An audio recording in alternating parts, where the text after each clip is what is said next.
Welcome to Roundhouse Roulette, a Walker, Texas Ranger podcast.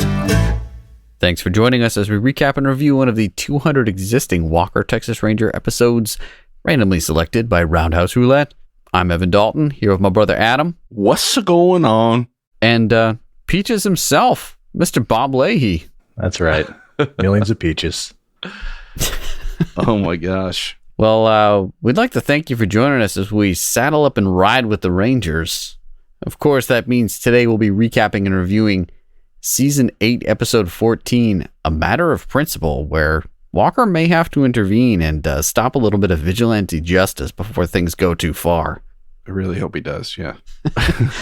But, before we go rummaging through our trunks for guns and Ranger badges, join us as we pull up a seat at CD's Bar and Grill.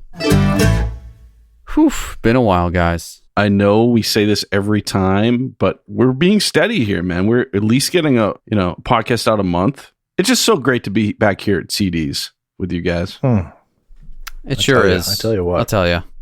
What does CD have on the beer menu for us today here at the Bar and Grill? He's got us a classic Julius from the Treehouse Brewing Company. Okay. You may wonder, what is a Julius? Well, let me tell you. It's bursting with pungent American hops. It's their flagship American IPA of the Treehouse Brewing Company in Charlton, Mass.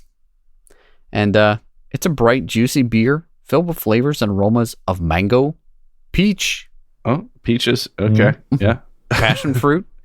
And a melange of citrus juice. A what? It's a soft, pillowy mouthfeel and rounded bitterness ensure that Julius will never tire the palate. A true joy to drink. I will say, friend of the show, lapsed patron Mike Rooney, and I watched this episode that we're about to talk about together when he was in Nashville last month. I had to rewatch it because I kind of forgot what happened, but he saw this on CD's upcoming tap list, and he was a little jealous that we were going to be drinking this beer. I think we're just going to have to pour this one out for you, Mike. This one's for the Rooney.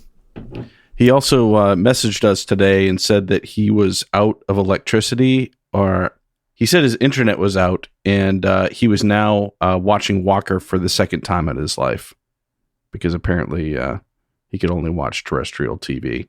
So, wow. Yeah, on the landline cable. He likes to listen to us talk about Walker. He doesn't like to watch it, but it sounds like he's maybe on the train. Yeah, maybe it'll get his hooks into him. Anyone else out there who just listens to the podcast and doesn't watch the episodes of Walker, let us know. Yeah, and let us know why. Yeah, we're concerned for your health. Well, let's crack these guys in Mike Rooney's honor and really just to shame him. So let's go for it. That's fine. Oh man, I just made a mess. Oh, it's hard not to. Oh, peaches. Oh, solid Foley over here, guys. I can actually hear it through my headphones. Yeah, same here, but made a real mess. I mean, we'll see if it has a pillowy mouthfeel here very shortly. We'll see what it smells like when it dries on a surface. When it dries on my laptop. I love this beer.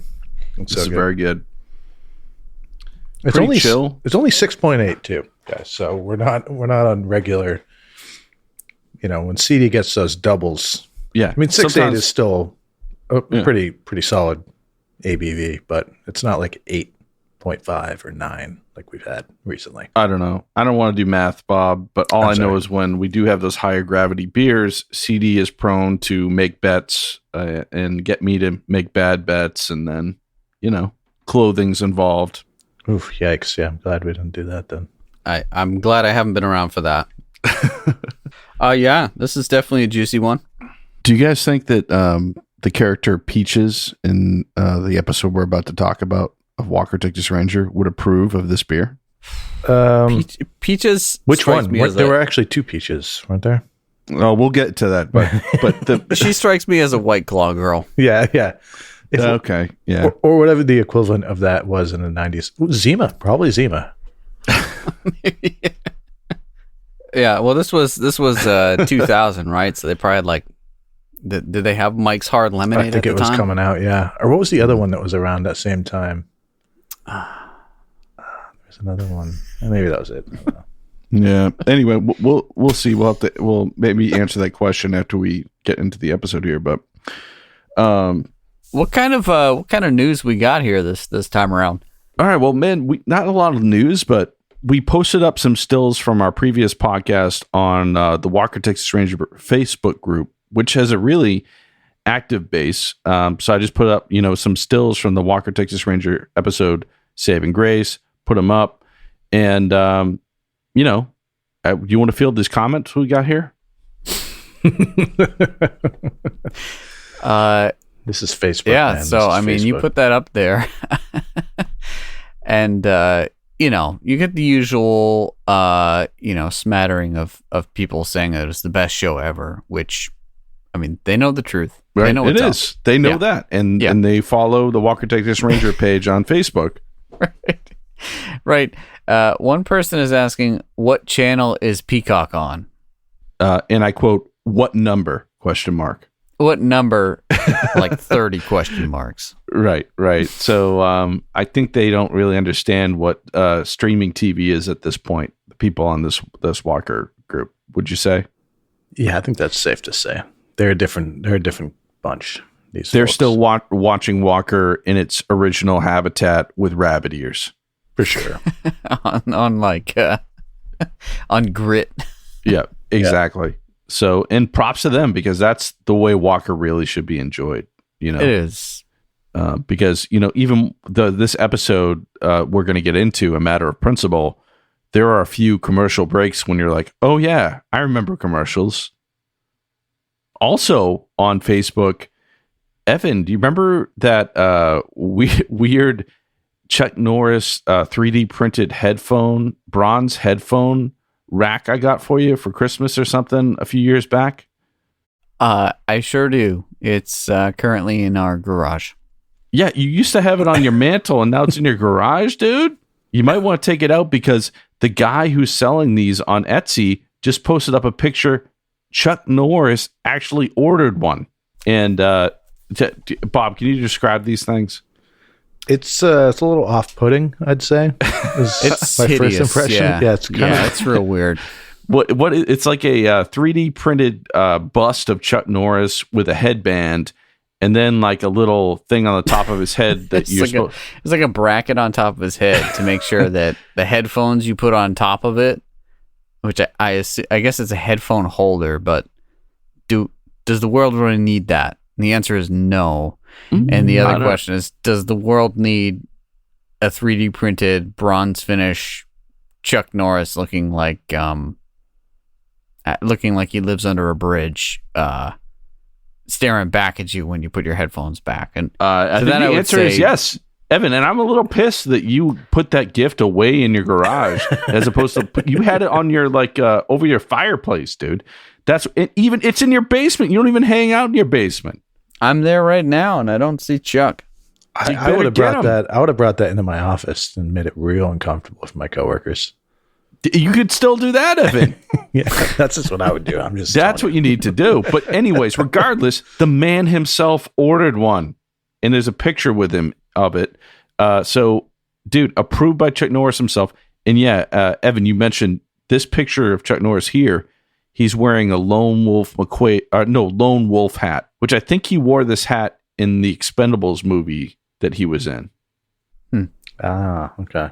So now that Chuck Norris has approved this product, Evan, and he uses it for his headphones, I'm pretty sure he pull put it out of the garage. I'm pretty sure he put it in his garage too. He just took the photo and put it right in his own garage. I mean, who's to say that the person who 3D prints these isn't Chuck Norris? Didn't just send him one. I mean, he just in the hopes found that this would happen. Well, regardless, Evan, it doesn't matter. It's there. It says in the thing, it says, nice bronze finish headphone stand, just like the one I sold Chuck Norris. See photo. Let me just say what I said when I received this as a gift. What is this? When I first learned about 3D printing, well, yes, that. But when I first learned about 3D printing, I was like, wow, what an incredible technology. Like, this is something that will be used for like medical devices and to create new inventions that will make the quality of life so much better on Earth. And that technology, those things did happen. And now it's come to the point where 3D printing is now being used to make objects like this. And which also increased help your quality of life. Does it though? Yeah, does it? Yeah, I'd say so. Anyway, Evan, I just thought it was funny that Chuck himself has his own headphone stand just like you, and he is holding his with joy, and yours is at the bottom of your basement. So it's in my garage now. All right. Well, Evan, why don't we jump into the mailbag here? We got a few emails, which people can reach out to us again at roundhouseroulette@gmail.com if you want to hit us up there. Oh, okay. Well, we've got, let me just rifle around here. Yeah. Oh, here's a piece of mail. This is from a Drew F. Subject is Lone Wolf. Drew says, "Hey guys, I'm a new listener. Love the show. It is a stroll down memory lane. I remember as a kid watching the first run of WTR in the 90s. I wondered if you guys had seen/reviewed Lone Wolf McQuade. It is responsible for influencing WTR, as I'm sure you guys know. It's a fun watch. Drew." And then it says, "Does this submission look like spam?" To that I would say yes, because we have reviewed Lone Wolf McQuade. Get into it. Oh man, no. I wrote him back, and I don't know, who knows where people listen to podcasts, because sometimes it's hard to go back and look at all the other people's podcasts. And we have close to 100 podcasts. So the easiest way to find out what podcasts we've done is just email the podcast. So Drew, you did the right thing. So I wrote him back and I sent him a link to our podcast on Lone Wolf McQuade, which, yeah, that was a real fun movie to watch and talk about. Appreciate you reaching out, Drew, and joining this crazy thing we're doing here. I can't with this next one. Yep. Evan, what else do we got in the mailbag here, buddy?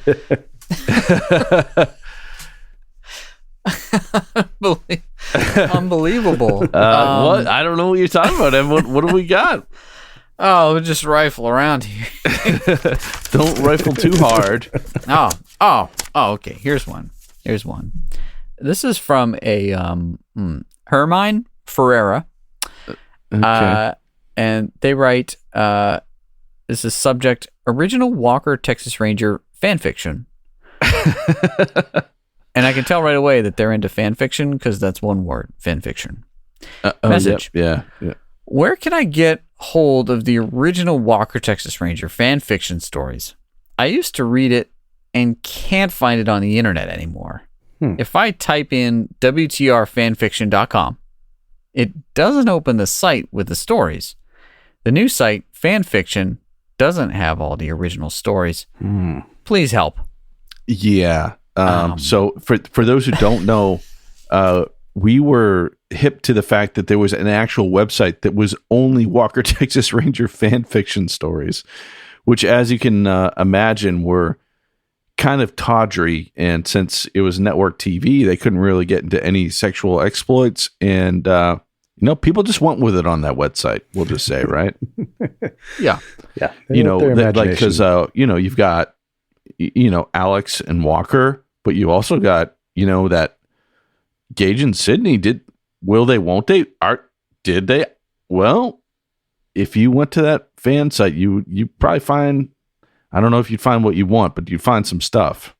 And, we did some dramatic readings of it on one of our earlier podcasts. So that must be why they're reaching out to us to try to find this original website, which I tried to look up and it's not around anymore. So someone decided, you know what? I'm not going to pay hosting for this anymore. Oh, they should have contacted us. We would We would have brought it under our umbrella. I don't know how many internet viruses we would have gotten from that. That's true. Yeah, we would have had to manage all the logins. Was it on GeoCities? I don't remember. It was, but all the images were like really pixelated, so it was old school.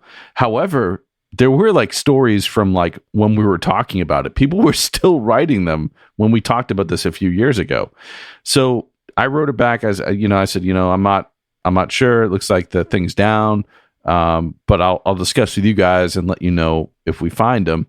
I did find the site they were talking about called fanfiction.net, and there's a Walker Texas Ranger subset.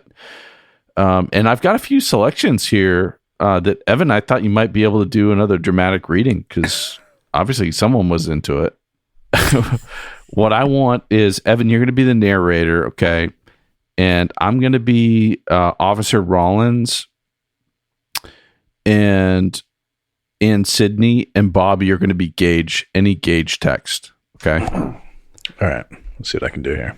And you might need to open up the link because you can probably read it better if you do. This one was okay. All right. Just don't even read it just yet. We just got to find the spot in the fanfic so you can actually. Okay. So this is for Hermione.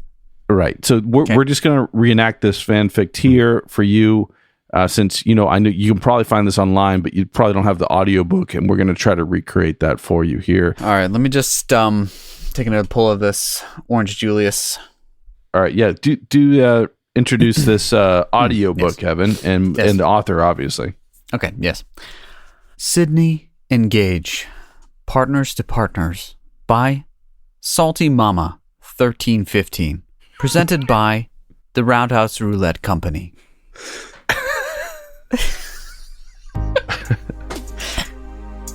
After they arrived at the safe house, Officer Rollins checked the perimeter before allowing Gage and Sydney to exit the vehicle.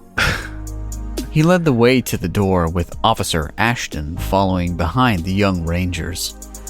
Officer Rollins unlocked the door and let everyone inside. Ranger Walker would like us to do a check of the interior before we leave, Rollins explained.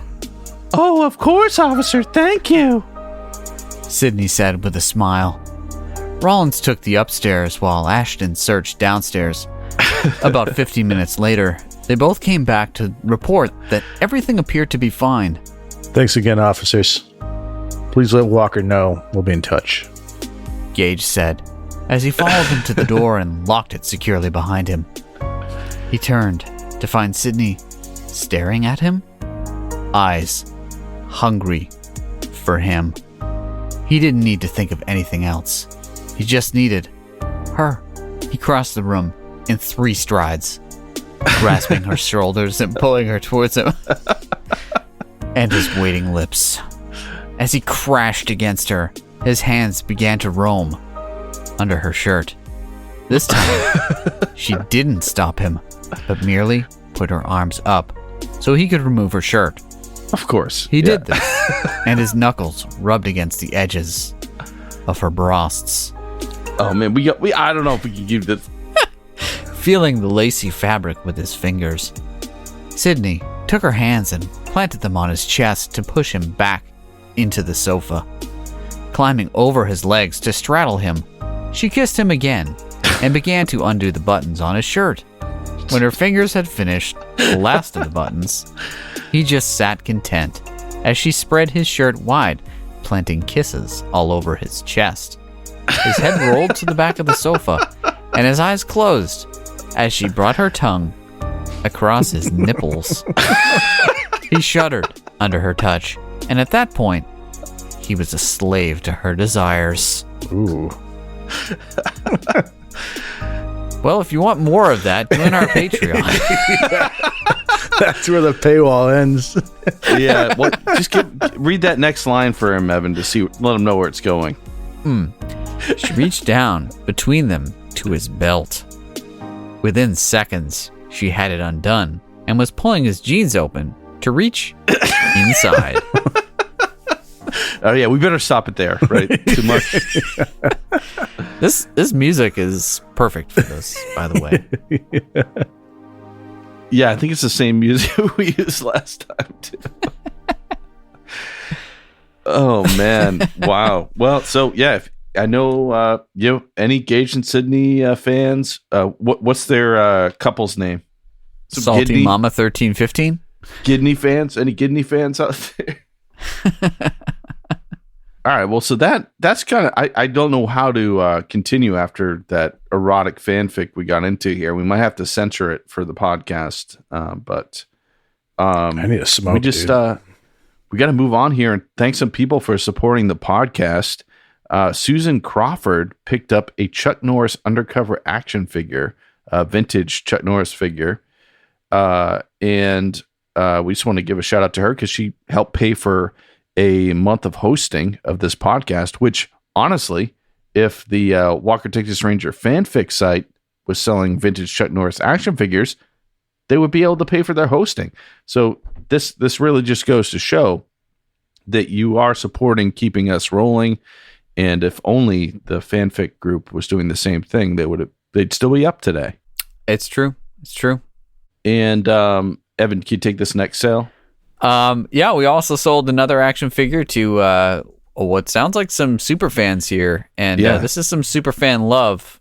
Basically, one super fan, Pete Big Dog Ballesteri, Pete Big Dog Ballesteri, is sending one of his action figures as a WTR / Roundhouse Roulette listening companion to fellow Big Dog Matt Prigg. And, sending this across the country because, your binging pal is not around. So shout out to you guys for listening to us morons talk about Walker. And thanks for your support. Yeah, thank you guys. Yeah, I guess Peter moved out of state and they used to binge Roundhouse Roulette, if you can actually believe that, together. I can't. And so he just wanted his buddy Matt to have a Chuck Norris action figure to listen to the podcast with. Dude, mad respect to you both. Thank you guys for the support and listening to our stupidity here on the podcast. Lastly, we have a new patron on Patreon. Yeah, Legend Storm TV. I mean, that's their God-given name, right?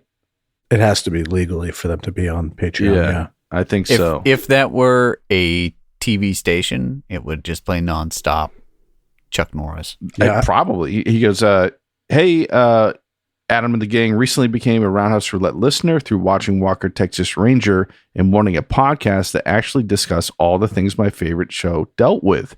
I grew up watching Walker in syndication with my grandpa, and it quickly became our show. We still talk about it to this day. Nice. Yeah, thank you, man, for joining the cause here and the support. It really does help out with us doing ridiculous stuff here on the podcast and just, paying for our hosting and all the editing that Bob and I do here on the podcast. This is truly a labor of love, and it helps out in a big way.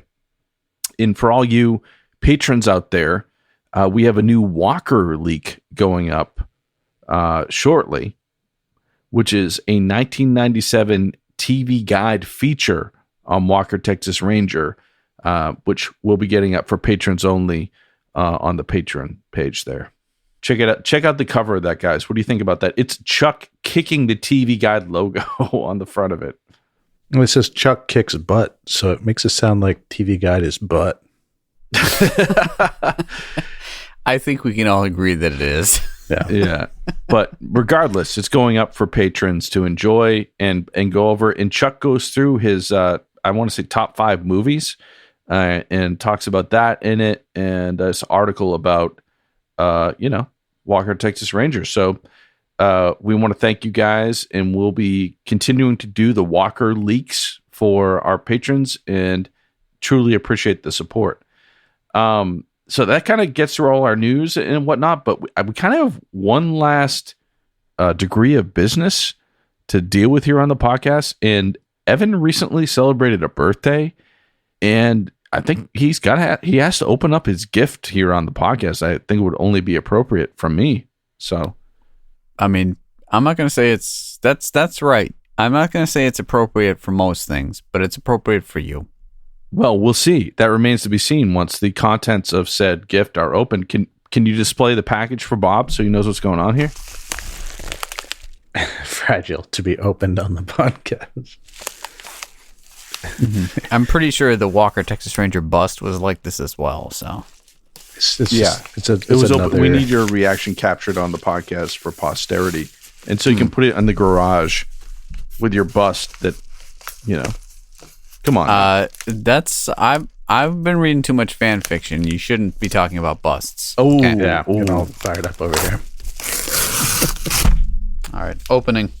All right, he's opened the Manila bubble mailer. Says to be opened on podcast.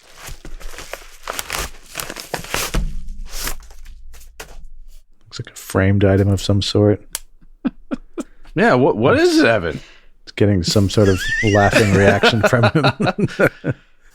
Something that is both very a lot of care and thought went into this, and if that amount of thought and care were put into something more worthwhile, it would be real special. Wait, what? Dude, come on, dude. I'm going to pull up a screenshot for you, Bob, here, because you need to see Okay, what I'm sure Adam has it for you. So. All right, so I'll bring it up here, and Evan, you can describe what you're holding now. So, yeah, what I'm holding is a framed poster created by Adam, which displays me in a few months into the pandemic with pandemic hair, which is longish, kind of like Chuck Norris's hair was at one point. And I'm wearing the Chuck Norris marathon shirt, which is meant to look like the sleeveless, unbuttoned denim vest that Chuck Norris would wear. In Invasion USA, that he's famous for that. Right, double wielding the Uzis. Right. And this was perhaps one of our more controversial things posted up there on the Roundhouse Roulette social medias. Right. Like we posted up a picture of Evan in the shirt in the original picture of Chuck Norris wearing the actual shirt. And we're saying like who wore it better, that kind of thing on social media. And we got some responses from the people on the Walker Texas Ranger Facebook page that were pretty priceless. Yeah, I mean, for some reason, this really just like irked some people, and it stirred up the ire of one Deborah Lowry. Right. Right. And she said, quote, "Disgusting, period. No one compares to Chuck Norris, exclamation point," end quote. And Adam presented this to Chuck Norris for signature, and it has been approved. Right. It's got the Chuck Norris approved stamp on it, and then he signed it underneath the stamp, signifying that, Evan, you are truly disgusting. Happy birthday. Thanks. Suitable for framing, and it is. I guess we're talking about an episode today, so we better get on into it. If you're listening along at home and want to watch that episode, hit that pause button on your iPod? Yes, your Zune. Oh, Zune, maybe. Yeah, yep. Because this is a podcast, so. Right. Well, anyways, hit that pause button. Watch Walker Season 8, Episode 14, A Matter of Principle, and come on back to us. All right, well, welcome back. Let's dig into this one, boys. This episode originally aired January 15th in the beautiful year of 2000. So everyone realized that Y2K didn't mean the end of the world, and Walker Texas Ranger reminded them of that. It was a simpler time. Yeah. So this episode this episode starts out. Yeah, you wish it opens up on an establishing shot of the courthouse or Walker headquarters, and we see Walker staring across the office at a troubled Trevette. And Q Trevette's only role in this episode? No, that's not true. It's his only real storyline. Yeah. Q Trevette's... He has a through line in this episode, and it starts here. Yeah, that sounds about right. And the through line is that he's troubled because he's getting audited. And it doesn't sound like he's being audited. It just sounds like the IRS sent him a bill for, sometimes they estimate your taxes wrong, and they say, actually, you owe us another $700. And that's what it sounds like happened. And he goes, oh, I'm being audited, and this is crazy, Walker. But Walker's all like, look, did you pay your taxes? Trevette's like, of course I did. And Walker's like, did you cheat on your taxes? Trevette's like, no. Right. You got nothing to worry about. And Trevette's like, I have nothing to worry about. And that's that. He puts his feet up on the desk. Yeah. Relaxed. And it's really strange because it's almost like they playing it for comedy. They're playing it for yucks, right? Yeah, it's odd. But it's like they're talking about taxes. But I don't know. It was a really strange vibe, but he, Trevette was satisfied and he put his feet up on the desk and we're like, okay. And then they cut to the next scene, right? Which is a jewelry store. And we're like, all right, okay, here we go. Cut to Fuller's Jewelry Store, and we'll tag the actual Fuller's Jewelry in Dallas in this episode. Can we do that? It exists? They're still there? As of a year ago, apparently. Oh, wow. We'll have to, maybe we'll have to go over there and... Yep, since 1949, Fuller's Jewelry, Dallas, Texas. Wow, okay. Their security is top-notch, but we'll get to that in a minute. Oh, man, you do Street View. It's the same building. Anywho. All right, so shout out to Fuller's Jewelry because we cut to there pretty hard. Oh, yeah. And we see an older couple and their grown daughter coming into the jewelry store. And I mean, I don't know about you guys, but as soon as I saw jewelry and saw the opening scene, which was pretty boring between Walker and Trevette, I knew that some action was going to take place, right? Yeah. Come on now. Yeah, of course. Yeah. So they're like, well, you've worked really hard and we've got this bracelet for you. Here's Mr. Fuller. And we're on a first name basis with the jeweler, even though we don't have any money. But, we scrounged and we got this bracelet for you and you've worked really hard. She's like, oh, I can't. It's so beautiful. And they're like, it's spectacular, isn't it? And everyone's oohing and eyeing over this bracelet. Bam! Boom. Guys run in, start shooting everywhere. In ski masks. Bank robbery. It was a legit jump scare, right? Yeah, because you knew it was going to happen, but not the editing was good. It caught me off guard, right? Top notch. Right. And so, I mean, they're in this tender moment, given the daughter, her you graduated from college. We want to do this nice thing for you. And now these guys are busting all the jewel cases, breaking all the glass out, grabbing as much jewelry and throwing them in bags as they possibly can. The first thing they do when they bust in, they're like, nobody move. And then Mr. Fuller goes to hit the, subtly hit the emergency alarm, silent alarm underneath the desk. They just blow him away. He's gone. Yeah. Mr. Fuller, so glad we met you. You're out. Yeah. And he was like, well, let me put that on you, honey. And then they break into the store. Oh, and then he gone. And you're just like, whoa, they're offing people like nothing.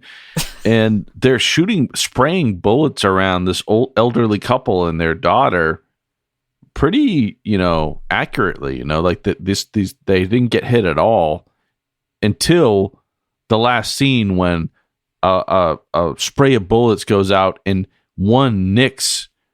Well, I wouldn't say nick. One hit the new graduate, the daughter, the daughter. Yeah. So she's down, and the guys run away, and this guy shouts out, "Someone call an ambulance!" Hard cut. So not so great. Cut to Trevette and Sydney. They're a power couple this episode. No Gage this episode.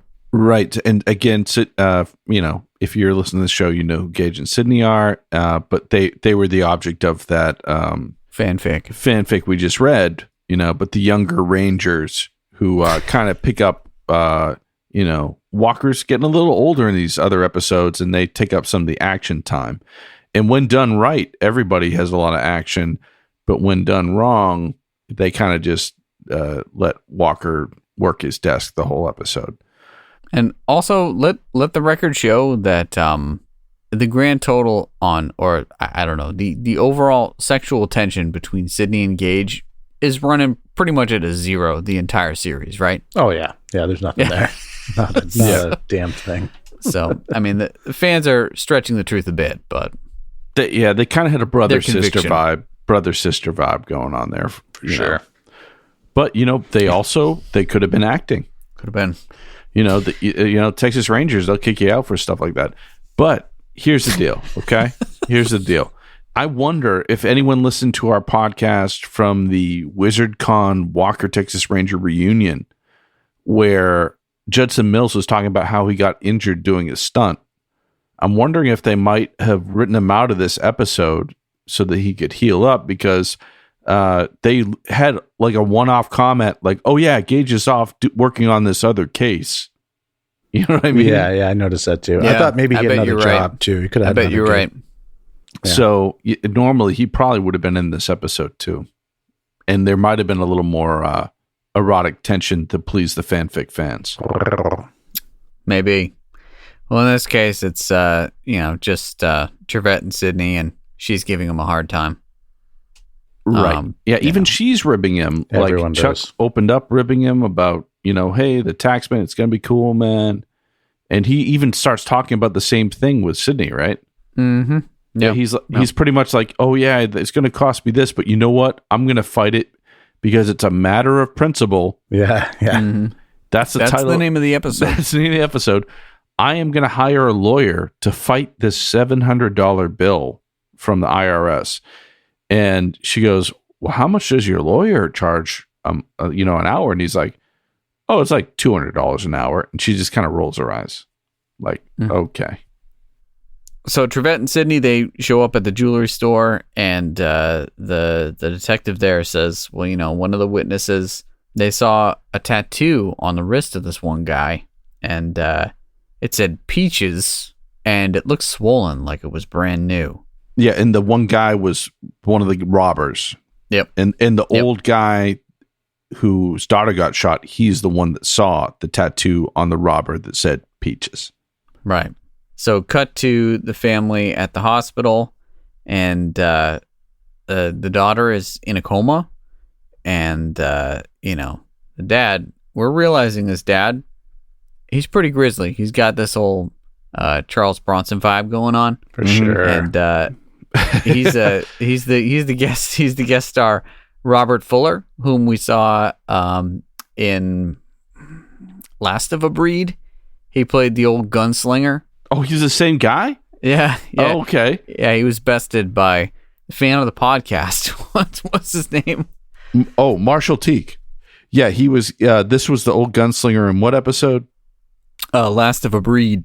And he got gunned down by Marshall Teague's character. Shout out to Marshall Teague. You are badass. But yeah, Robert Fuller, I'll just say, I would say he's the best part of this episode. He brought it home for me. Yeah, he did. He had the pathos, and you kind of like, oh, this guy is kind of worn down, and he's already worn down buying, having to buy a college graduation gift. I can only imagine how much that would wear you down. But then your daughter you're buying the gift for gets shot, and you got to go into the Walker Texas Ranger hospital room from hell. Purple and do one of those. I honestly got flashbacks for seeing other episodes of this same situation on Walker. Mm-hmm. I know. And then the doctor with no bedside manner comes out, and he's like, it does. Yeah, what is they're like, how's she doing? And he's like, well, we were able to stop the bleeding, but she's stable. And they're like, well, can we see her? He's like, yeah, probably not. Probably not a good idea. You should go home. Just go home. Yeah, just go home. Everything will be fine, or not. I don't know. What, who would ever leave a hospital? What parent would leave a hospital with their kid just being shot in the hospital? He's got to know they're not leaving. I'll tell you who. This dude. Robert Fuller. He's like, actually, I I've got some unfinished business. I'm gonna go kick some ass. Honey, you stay here. Yeah, so this guy, he's like, you know what? I guess we find out. When do we find out that he was a retired Texas Ranger? Not for a while. Wait, yeah. Yeah. But I mean, let's face it. You kind of get it. Yeah. He figured it out like as soon as he looked at the tattoo, right? Yeah, because he's a detective kind of situation, right? Right. Yeah, and he had do you guys notice the eye twitch he kept doing too? He'd be like, yeah. He had he was good. What's his character called in this? So we can call him his character name. Well, we don't know it yet. We don't know it till later, but it's okay. All right. His name is Wade. Yeah, Wade Harper. Wade Harper, classic Ranger name, Wade Harper. So he leaves his elderly wife there, by I guess presumably to watch over his daughter who's on life support, and she's like, "Yeah, just don't do anything stupid, all right." Meanwhile, this is clearly a rash of bank robberies, and the Rangers are on it. And the best thing they can come up with is getting a bunch of security tapes and bringing them down to the IT guy to see if he can find a match for faces. And I did enjoy this because they kind of gave the IT guy like his moment to shine in this, right? Yeah. Yep. And I looked it up. He is in one other episode as the same character. Nice. We haven't seen him character. Yeah, he's a recurring IT guy in a wheelchair, which props that they did that. That's cool. I was like, oh, is he in a wheelchair? I couldn't tell for a little bit, but he is. And apparently he's really good at going through surveillance footage and manually identifying people's faces. So this was pre-facial recognition, obviously. Right. He is the facial recognition, right? That's it right there, right? How's that stand up in a court of law? Not great, because we never see this guy again, and he doesn't do anything for them. Meanwhile, the dad is back at home, and he rifles through this big cabinet with a bunch of blankets and this chest with a bunch of blankets in it, and comes to this wooden box. He opens it. Just got his Magnum. Yeah. Nothing else. Ivory handle. His revolver. Yep. Big 6-shooter, 357. He's like, God, I told you I made a deal with you after that little boy died that I put this thing away, but my daughter wasn't a part of that bargain, so here we go. It's on. I guess I'm off the wagon. Game time. And we're left to be like, what happened with that little boy? What's going on here? I was like, please fill this in pretty quick. We have to wait till the end of the episode to find out about that. But. Right. So meanwhile, Trevette and Sydney, they've got the same intel on the tattoo. So they're going around to the tattoo places trying to find someone who penned in peaches on someone's wrist. And the first tattoo shop they show up to has this enormous bearded dude. And as soon as we get into the tattoo shop, there's this like opaque window where you can see the silhouette. It's like a changing screen, basically, between who's being tattooed and the main lobby. Right. For privacy, presumably.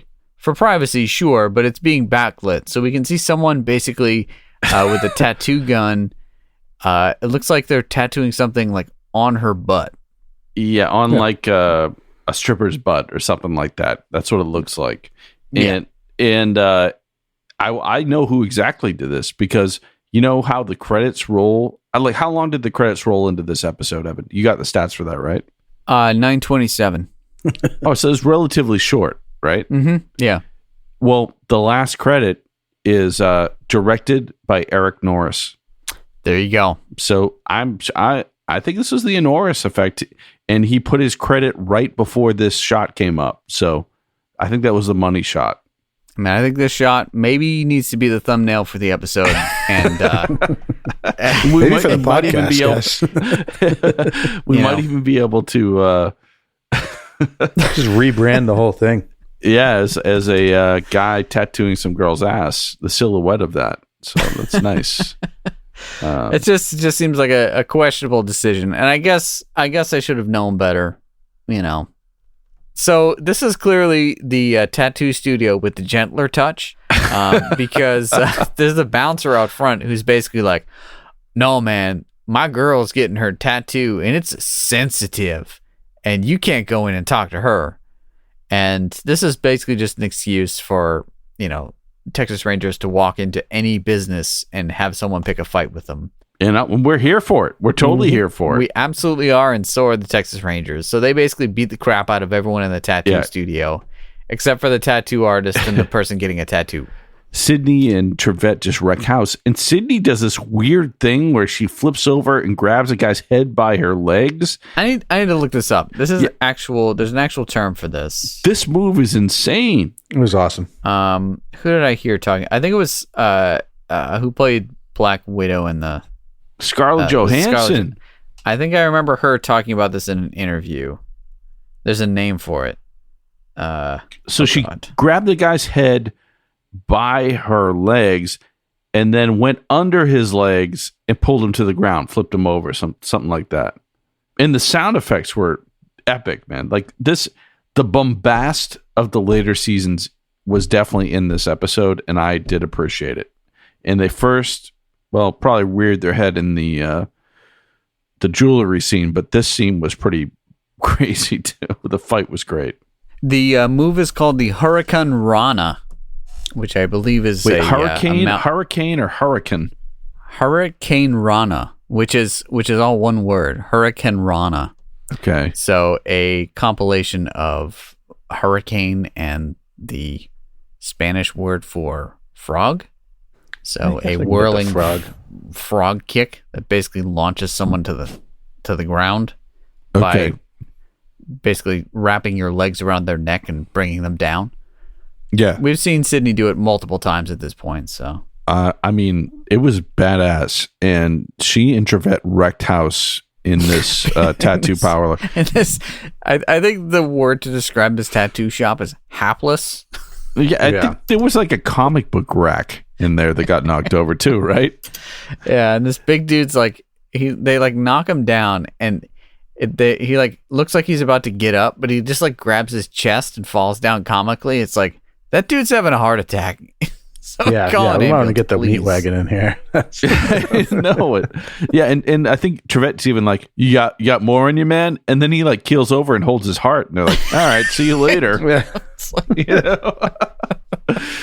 Okay, and then insult to injury for the tattoo shop. They don't even have anything any information they're looking for, so they have to go to more tattoo shops and wreck house. So theoretically, they had just as many fights at every other tattoo shop that they went to. We just didn't see it. I'm assuming every tattoo shop they went to, they beat someone up. And they made some comment. It's like, well, only 15 more to go.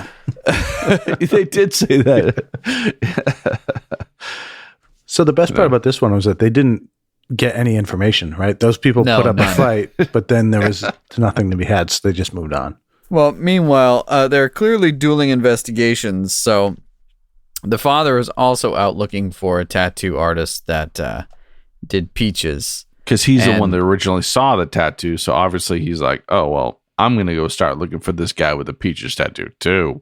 Right. So he shows up at a tattoo shop and basically sees through this dude and realizes, oh, wait, this guy actually did the tattoo. So he beats the crap out of the guy.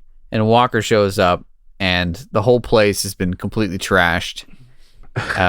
And clearly this guy just got beat up by the father. By a senior citizen. Right. And, this guy who's like holding an ice pack to his face. The tattoo guy. Right. And a law enforcement officer shows up at his establishment in the form of Walker, a Texas Ranger. And Walker's just like, what happened here? And the guy's like, oh man, this guy was looking for a tattoo of Peaches. And Walker's like, well, did you do it? And he's like, yeah, I did. And here's the info. He's not like, oh, do you want to file a police report? Or do you want me to look for this guy? Or do you want me to help you in any way? Walker's like, cool, thanks, bye. Yeah, because this tattoo artist didn't do anything wrong. He just got his ass whooped by an old man who was looking for a guy who got Peaches tattoo. And Walker's like, well, you gave me the information I needed. I don't want to help you. Yeah. See you later. Right. So this is how Walker learns that Peaches is a dancer. Okay. And so he tells Trevette and Sydney to go look out for Peaches because Peaches is a dancer. So go to nightclubs instead. Right. So they show up at one nightclub and they're like, oh, we're looking for Peaches. And Peaches comes out and it's this woman in a bikini. And then she walks past them. And then the real Peaches comes out and it's a muscle-bound dude. Yeah, so I guess at this club, there's a dancer called Peaches who is like a Magic Mike type. And Sydney can't keep her eyes off this guy, right? She's gone gaga. Yeah, Peaches. And she's like, "Oh wow, I guess they were like, oh, since it's a dude, it's not the same. It couldn't be Peaches, right? Right. Which they just assumed. When I first saw this, I was like, oh, this is very. It's Pride Month, guys. I mean, this is cool. This is good exactly. Work. They're like, oh, well, Peaches is a dude. He was dating a dude, and dude got a tattoo of Peaches. But their detective work was like, oh no, it couldn't be a dude. Yeah. Just like, that's impossible. Yep, There's no way that could be. Right. So, but anyway, Trevette's like, well, okay, yeah, men could never date men, so I'm out of here. And then Sydney's just standing there oogling him for a minute, and Trevette's like, come on, Ranger Cook, come on now. And she's like, okay, I'll stop looking at this. Meanwhile, the Rangers, a whole team of Rangers is getting completely bested by this father who has found the correct club, which is known as the Lizard Lounge, putting that in our spreadsheet. Which is also a venue in Boston, in Cambridge. Oh, yeah, I've been there a bunch of times. It's classic. Mm-hmm. Oh, well, did you meet anyone named Peaches there? I did not. Well, neither did this guy. The bartender just gives him the address. No. After he lays down, spell out the whole situation. Okay, so the father shows up at this bar and he's like, "You got a dancer named Peaches?" And the bartender's like, "Yeah, but she don't go on till tonight." And he's like, "Well, what's her address?" And the bartender's like, "Sorry, man, I don't give those out." And then the dad's like, let me lay down this hundo here on the table and flash my piece. Right. And the guy's like, okay, I'll just write it down here. Yeah, I know her address by memory. No, yeah, he knows. Like, but the dad's also like, you got a choice right now. Yeah, right. It's pretty badass. He's pretty awesome. Yeah, this old dude is like got some moves. So yeah, the bartender's like, you know what? I'll take the $100 and just write this address down. But he's like, but you didn't get this address from me. And the elderly dad vigilante's like, why? You afraid of a girl? He's like, oh no, it's the boyfriend I'm worried about. He's mean and he's crazy. And this is when we see another heist go down. And their MO is basically jump out of their van and like run half a block in their masks to whatever place they're robbing. I mean, the ski masks were on point. Yeah. Right. And the first thing they do is jump in and just immediately start firing guns everywhere. And it seems to work. They smash the glass. And Bob, I don't know if you picked this up on your Foley. Maybe the Peacock version switched it up, but in the SD version, every time they smashed the glass, it was like the same sound effect. I didn't notice that, but I wouldn't be surprised. And they smashed a lot of glass in this episode. They smashed every jewelry cabinet every time they break in. Which is funny because they're smashing it in real life. I mean, like, couldn't they use the boom mics for that? No, I don't know. I don't know. Clearly, no. It's definitely the same sound effect. My favorite part of this episode, and it's pretty much just a montage, not a montage, it's just a scene of them stealing more stuff to show that, oh, these guys are on the rise. These are some jewel thieves on the rise. But at the very last shot, they fire last round of bullets, and it hits this vase, right? You mean a vase? It hits this vase of flowers. A vase is French, Evan. It hits this vase, and it slow-mo falls over at the end of the scene, right? I thought right in the window. I thought that was a pretty artistic little shot. That was nice. I'm like, are they trying to be artistic here? Because I was yes. guessing that someone was in that office behind that window and they were dead, but they didn't show anything. So it's like, I don't know what it is. Meanwhile, at Ranger headquarters, they just come to the realization that the father of the injured, soon-to-be college graduate at Right. who may or may not make it, who's in a coma. At Fuller's Jewelry break-in is actually the daughter of ex-Texas Ranger Wade Harper. And we learned that he was part of a bank heist gone wrong, where it turned into a hostage situation. And even though he got the bad guys, there was some, a bit of a gunfight, and a young boy was killed. And even though he was not the shooter, he didn't shoot the bullet that killed the boy. He blamed himself, and he withdrew from the Texas Rangers. Right. Yeah. So we know, oh, wait, this dude's an ex-Texas Ranger. He's a total badass. He's got grit. Grit. Total grit. And I wonder if he's an ancestor of the guy from the flashback, Sepia Tone flashback episode with Marshall Teague. That he could be. So, he definitely is. Yeah. We know it's in his blood, and they all look alike. That is what happens with Texas Rangers. So we see the mother at the hospital, and she has this sort of scene with the daughter where she tries to apologize for her husband. And while that's all happening, Walker walks in, and of course on a first name basis. Yeah, the mother of the injured daughter is like, "Oh, Walker, thank you for coming to the hospital." And he basically confirms that Wade Harper is out on the prowl, which he kind of assumed after he saw the dude beaten up at the tattoo shop. But the wife was like, "I was hoping he wouldn't do anything like this, but he had that look in his eye." Yeah. Mm-hmm. Last time he had that look in his eye. So meanwhile, these bank robbers are out casing the store, and I recognize one of the guys casing the store because I bet you did. Did you, Bob? No, I didn't. Who is it? The guy casing the store is the main villain from the episode Juggernaut, the abusive boyfriend who launches a Bronco into a car with CD in it. Yeah, okay. Yeah, was this one of the guys that got beat up afterwards? Yeah. Okay. Okay. All right, yeah. So, all right. They're casing the store. It's the dude from the Juggernaut, and he's like, "What did you see?" He looks at all the security cameras in the jewelry store. Yeah, in the jewelry store. He comes out and he's like, "Boy, we're gonna need bigger bags." So Walker, I don't know how he gets the address, but he does. Oh yeah, I was about to say it. So Walker actually gets the address via information from the videotape guy. The videotape guy identified one of the robbers who was on a parole list or something like that, and that's how they got the address. Right.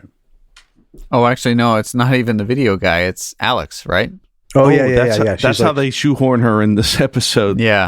I was actually surprised to see Alex. I was like, oh, yeah, she was on this show. Yeah. She's like, there's 5 guys named Spike. 3 of them are still in jail. One of them's dead. One of them didn't check. One of them checked in with parole, and the other guy didn't. So, yeah. So go here. For the avid listeners of the podcast, they're pretty aware that our ability to recap these episodes is influenced by how long it takes for us to get to the episode. Yeah. So anyways, Walker goes to this same address, 2506 Crabtree Road. It does not exist in the immediate area of Dallas, for the record. Hold on. Did we skip over the part where the old guy kicks ass for those two hoodlums? Yeah, we did. We cannot skip over that. I mean, we just did, and it doesn't matter. Yeah, keep moving. So, Walker ends up at this house, and he's creeping around. He realizes the door has been kicked in, and so he decides to go in with his gun drawn, and he's creeping around the house, and we see another gun come out from behind the door, pointed at Walker in Walker's direction. And we're like, whoa. Kind of Bush League, don't you think? Like, would you stick your gun out around the corner? Like, who is this guy? I mean, I don't know, but it went to commercial break, and I was like, is Walker going to be offed? Yeah, of course he is. It's, I think, I don't know what season it starts, but definitely by season 8, they're doing the dramatic commercial breaks. Yeah. Right. Yeah. That's so we come back from commercial and we had the whole commercial break to realize, oh, wait, that gun was actually Wade Harper's gun. And that was his hand. Yeah. And what happened was Walker turns around and Walker would have shot first, but he realized it was Wade and he didn't pull the trigger. And Wade realized it's Walker because Walker knows everybody. And so nobody got hurt there. But in real life, someone probably would have went down. Yeah, for sure. Regardless, they're catching up and Walker's like, look, man, you got to go back to the hospital. Like, this is ridiculous. You're not a vigilante. And your daughter, you got to be with your daughter. Right. And your wife. Wait, what do you wife? And get Wade's with it, Wade. Wade's like, you're right. I guess I should go. So let's just hang out on the porch. And they're hanging out on the porch and this like souped up car pulls up in front and just starts unloading bullets on the house. He does a drive-by in a muscle car and puts a Uzi out the window and just starts raining down on Wade and Walker as they're on the front porch of this house. So they dive for cover. And what ensues out of here is like pretty badass car chase. Bob, what do you got here on this one, man? First of all, it wasn't an Uzi. It was the Uzi. Correct. Very important distinction. And describe this muscle car, because this muscle car was pretty ridiculous. I think it's a Trans Am. I think it's a 70s Trans Am. Cool. Excellent paint job. There was some accented paint. Yeah. Big jacked up. You could see the rear differential was like shiny and new. Beautiful muscle car. It was outstanding. It was good. And so Walker, of course, jumps in his truck and gets in hot pursuit. And I'm wondering, is Wade going to join him? But he doesn't. I guess he goes back to the hospital per Walker's instruction. Yeah. And, we get a Dodge Ram chasing this muscle car through Dallas. Yeah, give us a play-by-play here. Weaving in and out of traffic. Mm-hmm. Passing cars. No mailboxes because we're not in the suburbs. Yeah, no mailbox. Yeah, right, unfortunately, no mailboxes. It's probably mostly email around that time. Email was really big. Yeah, possibly. We're talking about the .com boom at this point. Was he shooting the Uzi out the back window at one point? That was, he does right? shoot out the back window and then start blasting away. And of course, the Dodge Ram is bulletproof, and the bullets reflect off with sparks. It's like his Walker's truck is like impervious to bullets as the Batmobile. It's so good. Yeah, it might as well be. So that's great. And so just squealing around for a while. This was a really fun car chase, and it goes on for a good amount until there's like a roadblock with the police, and the muscle car is like, okay, well, I'll just drive into this construction site. And we got what we wanted here. Yeah, we totally big did. Time. Yeah. Describe what happened here, because it was epic. Does he hit a tow truck or something? Like he hits some sort of roadblock and just completely blows up. I think he hits a truck. Whatever he hits blows up, but he doesn't. And blow he up. flips, and the car flips in midair over. Oh yeah, that's great. And blows up, and then skids, and it skids for a while. It comes to a stop. Walker pulls up in hot pursuit, walks up to the vehicle, and of course, the guy's arm is strategically lying out the window, and the tattoo that says Peaches on it is in plain view. And Walker's like, well, I guess he's gone. But I'm like, well, okay, is this the end of the episode? You got the guy with the Peaches tattoo. I mean, again, this is fantastic police work by Walker. Hot pursuit, destroy a bunch of property, endanger tons of lives.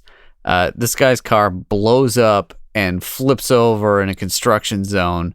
The guy's dead in the car. You walk up to him, confirm he's got a Peaches tattoo, walk back to your Dodge Ram and drive off.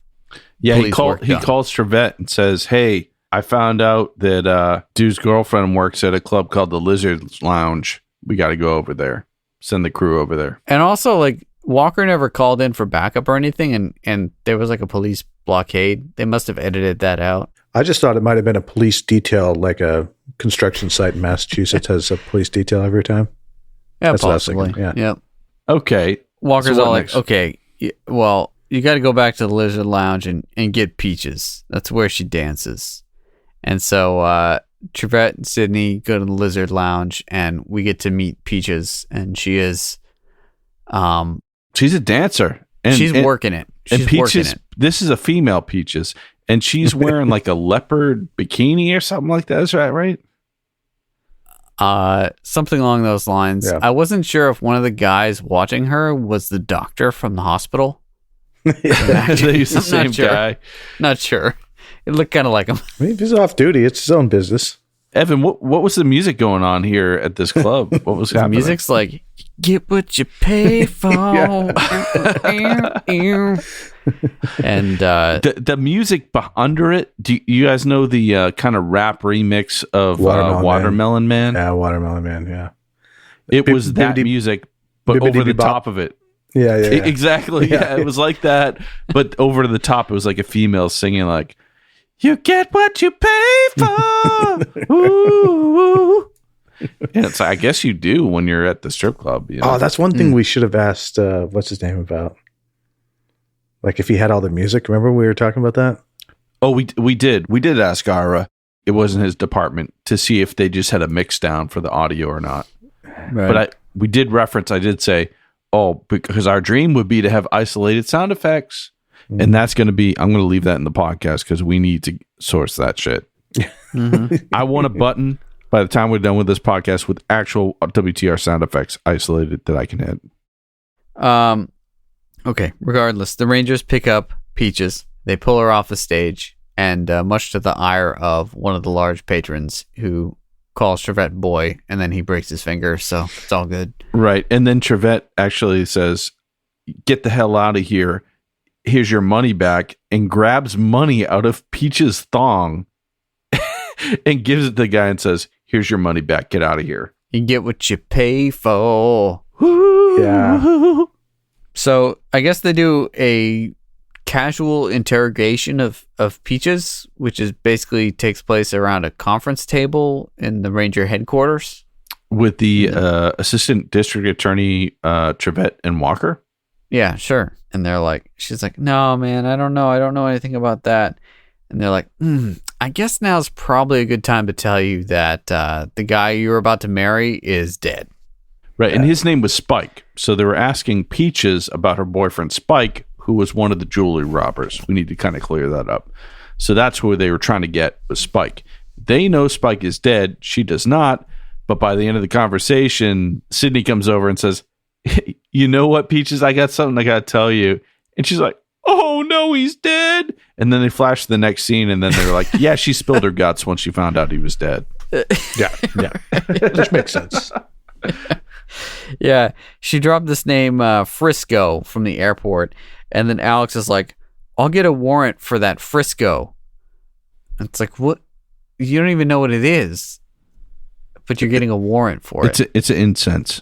Right. And then Walker does some soul searching. She's like, what's going on? And Walker's like, "Wow, Wade Harper, he was a great ranger. I just wish he could be involved in this in some way. I'll figure it out." Okay. So Wade's back at the hospital, and he prays with his wife.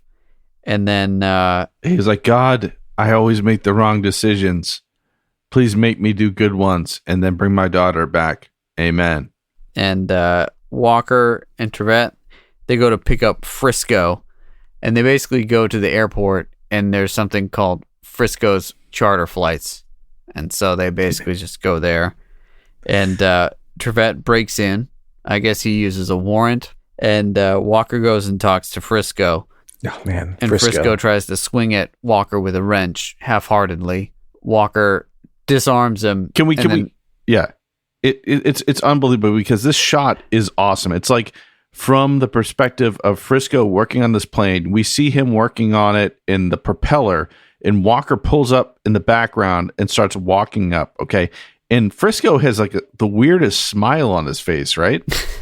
This guy was so great. I wish he was the main bad guy of the episode. And I'm going to pull up a screenshot I took of this guy because this is so good. And apparently this guy has been flying the stolen jewels out of state the moment they're stolen. Is that what this guy's been doing? Yeah, I guess they're flying them. They're chartering the flight with him. They're the ones taking the jewels, and they take them to a fence they know out of state.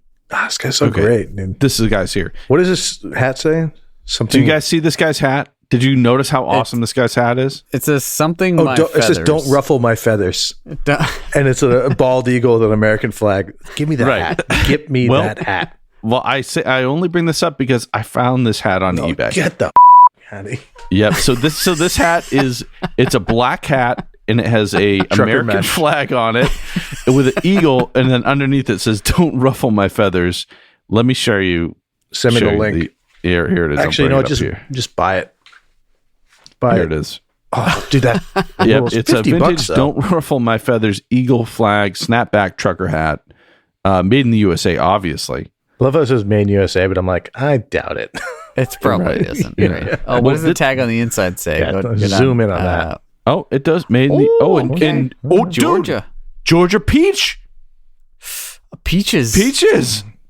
Oh man, the hat was made in Georgia. Prop master on the show was on point. Yeah, that peaches through line in the beer in this guy's trucker hat. Okay, unbelievable. Needless to say, if you guys want the same style as a Walker Texas Ranger bad guy, it's out there. It's only $50, right? Yeah, Frisco's hat up for grabs. Right, unbelievable. Yeah. All right. So, anyways, Frisco tries to take a swing at Walker, and Walker, they basically just like throw him into their truck. And Trevette's like, yeah, I used that warrant and looked at the flight log, and they're scheduled to fly out this afternoon. So that means they're going to pull off a big job today. Probably right now. Yeah, right. Which normally would leave you no time to prepare. But meanwhile, back at the hospital, Jenny starts twitching. She's been unresponsive at this point. She starts twitching, and Wade's all like, call a doctor, get the doctor in here. And the doctor comes in, and all the doctor does is turn on a flashlight, shine it in her eyeballs, and then says, welcome back, Jenny. And then he steps back. That's all the doctor does. Yes. Well, I mean, what would you want him to do? Get out of here. I need to run some more tests, or just say that? I mean, that's what I don't know. Check her vitals, make sure she's okay. Not flashlight in her eyeballs and then say, welcome back. Dude, man, we are pressed for time, Evan, and that's exactly what he should do. All right, you just came out of a multiple day coma. Let me shine these bright lights in your eyes. You're probably okay. Jenny. So the dude combing through hours and hours of footage realizes that the same group cased the Diamond Jubilee, and that's where they're going to hit. And that's not a prom. That's actually a jewelry store. Yeah, yeah. And meanwhile, Walker shows up at the hospital, and he's like, "I got this badge for you, Wade. I talked to the head ranger, and he said it's okay. So you're on. You want to ride with us?" And Wade's like, hell yeah. Yeah. So he's back on the force. The bank robbers show up at the bank, and there's no one there to rob, but all of the cases are full of jewelry, so they should just probably start breaking the cases. Right.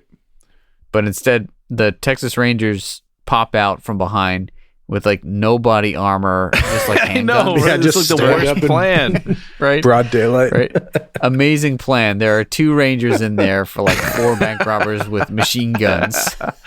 And they'll have like and pistols. Yeah. Unbelievable. Yeah. But you know what? That's fine because, one riot, 1 Rangers. So they got 4 Rangers here and pretty easy work. Yeah. Yeah. So, Sydney and Trevette, they take out a bunch of guys in the jewelry store itself.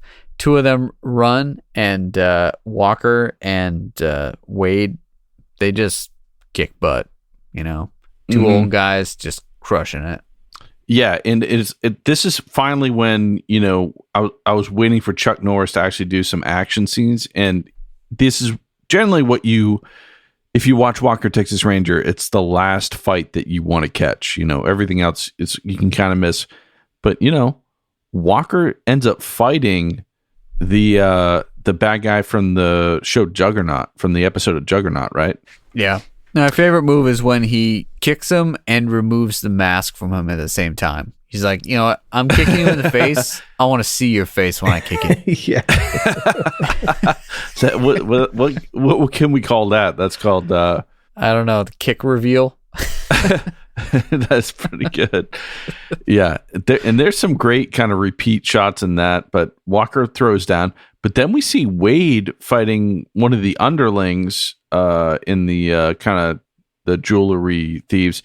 And this guy has a ski mask, but he pulls a knife on him. So they kind of amp it up. And dude, Wade, for an old Texas Ranger, wrecks house too.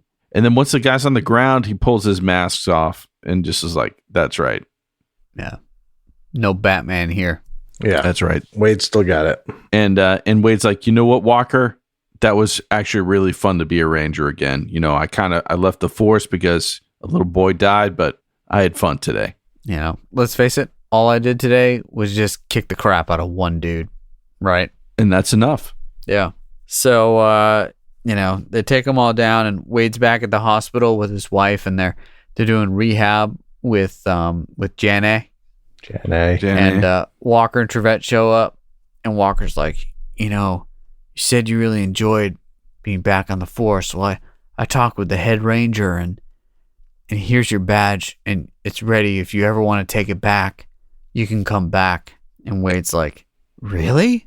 Yeah, and he's actually, and the whole family's like, yeah, you're like pushing 70 and you could get shot any day. Sure, we'd love for you to go back. And at this point, I would say, wasn't that his choice to step away from the Rangers in the first place? Well, yeah, because he shot a kid. His family was probably like, I shot a kid. But he didn't shoot the kid. They found out he didn't. Well, no, but he felt bad.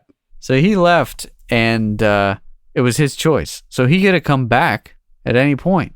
Well, right, but he needed a reason to. I don't know. He felt bad, and sometimes trauma takes a while to get over. And this is what it took: his own daughter getting shot, and him not being able to protect her to want him to be a Ranger again. And that's what the whole episode was about. Evan, did you watch the same one as me?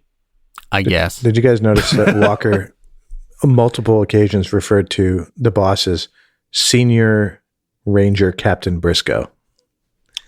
I did not. Yeah, I talked to Senior Ranger Captain Briscoe. I was like, "Do what now?" Senior Ranger. Wait, Senior Ranger. So is Captain that Briscoe. twice? It was very specific. Yeah, and it's like specific. And it's like, that's Walker's boss? We don't want to acknowledge he as a boss. I guess. Yeah, someone's boss. Usually Senior Ranger they Captain don't. Briscoe. They aren't. Yeah, usually it's like Walker is like the top of the food chain, but in this case, that's not the case. My favorite part about this particular scene is it's Wade and his wife both flanking their daughter, who presumably this is the first time she's got out of a hospital bed, right? And they're walking into the hallway, and then they're greeted by Trevette and Walker to be like, "Oh, you can be a Ranger again." But they're like, "Oh, Walker and Trevette, what the hell are you doing here?" And Walker's like, "Hey, Jenny, it's so great that you're back on your feet again." And he's like, "Anyway, Anyway, you want this gun? You want to get back on the force? Let's go." Anyways, we've got 45 seconds left of this episode, and we still have to make fun of Trevette. So Yeah, can't forget about that. exactly. Yeah, clip to the next scene, right? yeah, and you know, as predicted, it's Trevette getting a fax from his Lawyer. attorney. Yeah. And a bill basically that's for more money that he has to pay to his attorney than he was going to pay to the government for his taxes, or for his underpaid taxes. Right. And then Walker and Sydney are like, "Well, you said it was a matter of principle, Trevette." And then everyone's laughing and it fades out to black. And then the music that we thought was over forever and we prayed it was comes back in and goes, "Ooh, you get what you pay for."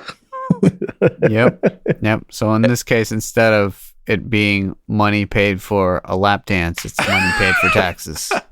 So he got what he paid for. He did. As the woman said. Ridiculous. I mean, yeah, honestly, the shoe was tied tighter in this episode than some of the other ones, to be honest. So props for them for bringing that through line to the Trevette plot and mercifully signifying the end of this episode. There we go. All right, well, that about sums up this episode. We'd once again love to give a shout out to our friend and collaborator Adam Lorison, whose art is perhaps now featured in Chuck Norris's trophy room. You can check out his art on Ad Imagination Run Amok. And when we come back, it'll be time for us to each rate A Matter of Principle on a scale of 0 to 10, boots to the face, resulting in our patented Roundhouse Roulette episode ranking, complete results of which are available on our website, roundhouseroulette.com. Don't go away. Welcome to the Lizard Lounge. What are you drinking, Ranger? Nothing today, barkeep. I'm looking for a dancer named Peaches. Came highly recommended. Well, you're in luck, Ranger. That's him dancing right now. Oh, yeah? You like that? Well, you get what you pay for. Bob? You're Peaches? Look, man. It's not easy delivering a Light Walker Texas Ranger to the world. Sometimes I need to make a little extra cash to keep the lights on at pod headquarters. Plus, it's fun. Wow. Okay. Well, maybe our podcast listeners can help by sharing the pod with a friend, or by picking up a vintage action figure or t-shirt at roundhouseroulette.com. And maybe, if they feel as adventurous as you are, Peaches, they might join the fun on our Patreon as a sustaining member. Those are all great ideas, but bro, I'm on the clock. Are you going to pay up or what? Well, Ranger Sidney Cook sang your praises, so count me in for whatever 6 Chuck Norris silver dollars will get me. Hot damn. Wheel out the life-size roulette wheel, boys. For the first time ever on the Lizard Lounge stage, I bring you my raunchy roundhouse rendezvous routine. Attention customers, the all-you-can-eat Texas Shrimp Buffet has now been replenished. That said, we are unfortunately all out of bibs. Listeners, you better get out of here. It's about to get weird. Talking fanfic. Well, welcome back. Whew, what a break. Yeah. Glad we got out of there. That was okay. It's time for us to each assess this episode. All right. I have some thoughts on this one. Well, that's what our listeners came here for. That's what we're here for. Yeah, I know. Yeah. That's what they're here for. So, like, part of me is like, this is a pretty classic kind of episode. Like, it's got a lot of things that we're looking for, right? It's got a lot of robberies, gunfighting, car chase. Yeah. Explosion. Shootouts. Yeah. Explosions, fights. So on that side, it's like pretty standard. Like, at that, like, I start at like a 5, right? Right. So, but then on the cons I had was like the revenge story was started off really cool, and I'm like, this guy's gonna be a badass, and I was like, he's gonna get killed doing something awesome. And then it turns out he was an ex-ranger, and then it has like a happy ending. I was like, oh, that wasn't very good. And there was like no twists, really. There was like nothing that really caught me off guard. Other than that, like, I actually thought that guy was going to be a real bad guy. Like, I thought it was going to get weird. Yeah, because the twist was, he's actually a good guy. Yeah, exactly. So there's no tension in this episode at all? Yeah, I mean, when we first saw him as coming out, like, as being a bad guy, I was like, okay, this is going to be cool. But once we found out he was a ranger and everything worked out in the end, I was like, meh. So that's what I gave this one. This one was a big meh for me. Again, good explosions, some good fights, great unnecessary fights, good music. You get what you pay for. Yeah, you do get what you pay for sure. Yeah. And I paid for a 4 on this one. Okay. Just shy of meh. Yeah, I mean, I think those are all good points, Bob. I think, the car chase and explosion were pretty sweet. I mean, I'll admit to the listeners, I do all these tallies by hand, and that's not saying much because most of these are fewer than like 3, except for the case of the Mad Bomber. Yeah, 11 explosions. Yeah, that I was a sore wrist after that one. But yeah, so I will admit, whenever there's a car chase, I've got the chase and explosions are in the same column. and then fight and roundhouse kicks are in the same column. Whenever there's a fight, I hover over the roundhouse kick, waiting to put a check mark down. There were 0 in this one. Yeah. And but that said, when there was a car chase, I hover over the explosion because I just expect it to end in a fiery car crash, and there was one. So that was good at least. Right. I mean, music is hilarious. Like, what are we doing? And the fact that it circled back around at the end that was nice. made me roll my eyes. Right. I mean, I love guest star Robert Fuller. I thought his character could have been way cooler. And as Bob said, like, all he took was just like talking to Walker while they were trespassing on some dude's house. To be like, oh yeah, you know what? I probably should just do the right thing and go back to the hospital and just hang out. It's like, no. Yeah. Go out in a fiery rage. Right. Don't get killed. Come on. Like you were compelled to break and enter. Like what anyways. I think, I wouldn't necessarily point this one out as an episode to watch for someone who's never seen Walker before. Right. And I think that's a pretty good standard for like 5 and above is one that's like pretty representative of what Walker is.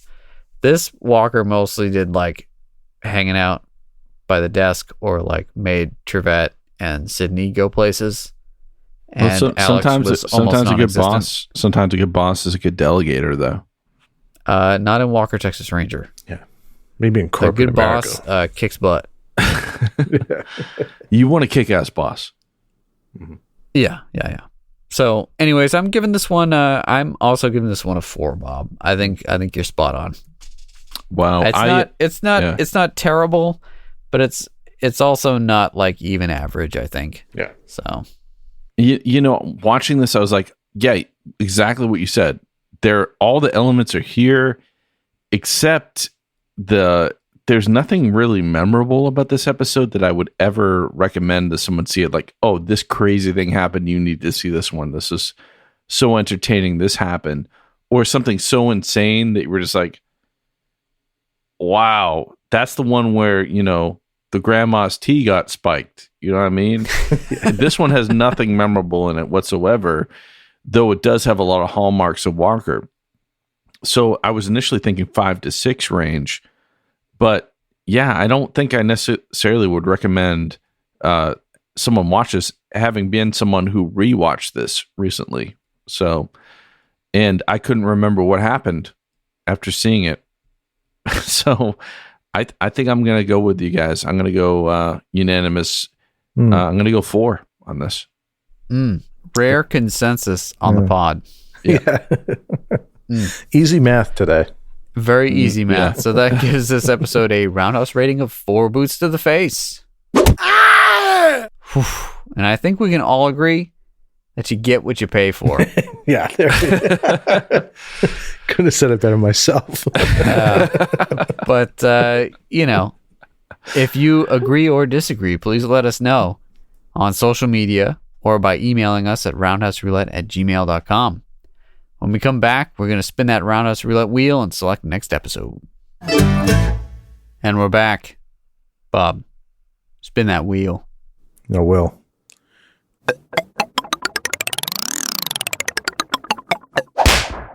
Season 7, Episode 17, live-girls.now. live-girls.now. Oh, man. I've only heard of this one. But speaking of .com boom, guys. Hell yeah. Oh, man. We're going to see some... Wow. We're going to see some cutting edge internet technology. That's what we're going to see. I'm definitely watching this one on Peacock, guys. We're going to have to... I'm keeping old school. I got to keep it old school.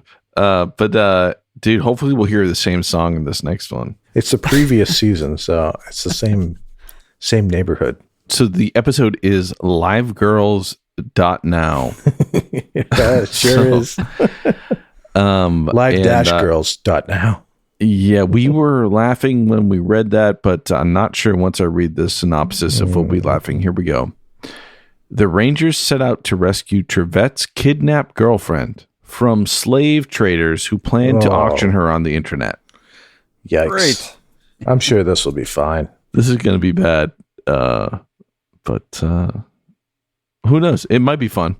Yeah, we'll see if it's a unanimous 0. Oh no! All right. Well, we hope you join us next time when we share our reactions to season 7, episode 17, livegirls.now. In the meantime, share your opinions with us on Facebook and Instagram at Roundhouse Roulette and on Twitter at Roundhouse Pod. And please rate and review us on Apple Podcasts or wherever you get your podcasts. Thanks for listening, and until next time, may the eyes of the Ranger be upon you. When you're in Texas, look behind you. Oh, 'cause that's where the Ranger's gonna be.